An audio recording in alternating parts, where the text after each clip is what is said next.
Hallo und herzlich willkommen auf trobolo.com. Wir sind Elfi und Patrick und möchten dir in ein paar Minuten erklären, was Trenntoiletten sind, wie sie funktionieren und welche Vorteile sich für dich und unsere Umwelt durch deren Benutzung ergeben. Eine Trenntoilette von Trobolo kommt im Gegensatz zu herkömmlichen Toiletten komplett ohne Wasser aus. Dadurch eignet sich dein Trobolo perfekt für den Einsatz in deinem Garten, Tiny House, Wohnmobil oder Van und praktisch jedem öffentlichen Ort ohne Zugang zur Kanalisation.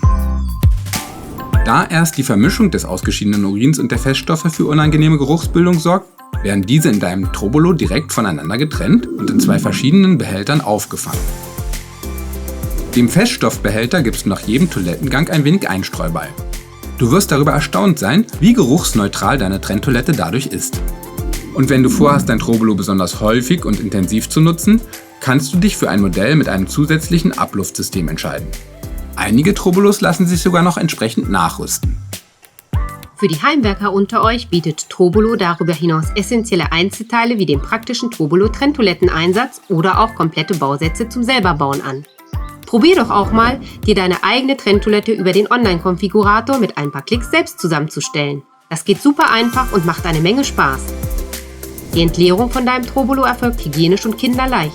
Nimm hierfür einfach den vollen Auffangbehälter heraus und verschließe ihn luftdicht mit dem beiliegenden Verschluss. Klingt simpel, oder? Ist es auch. Ein Trobolo trägt nicht nur durch seine kontrolliert nachhaltige und FSC-zertifizierte Herstellung aktiv zum Schutz unseres Planeten bei, sondern auch weil Trobolos im Gegensatz zu den meisten mobilen Toilettenkabinen und Campingtoiletten ganz ohne Wasser und Chemikalien auskommen. Dein mit Wasser verdünnten Urin kannst du als Biodünger nutzen und die Feststoffe kannst du zusammen mit dem Toilettenpapier und den ökologischen Inlays von Trobolo kompostieren, um wertvollen Humus zu gewinnen. Alternativ kannst du den Inhalt des Feststoffbehälters, wie gebrauchte Windeln auch, im normalen Hausmüll entsorgen. Reinigen kannst du dein Trobolo ganz einfach mit einem Tuch und etwas Reinigungsmittel. Einfach, autark und nachhaltig. Das ist Trobolo, eine saubere Lösung. Für mehr Infos abonniere den Trobolo YouTube-Kanal oder schau im FAQ-Bereich vorbei. Wir freuen uns drauf. Bis bald, deine Elfi Und dein Patrick.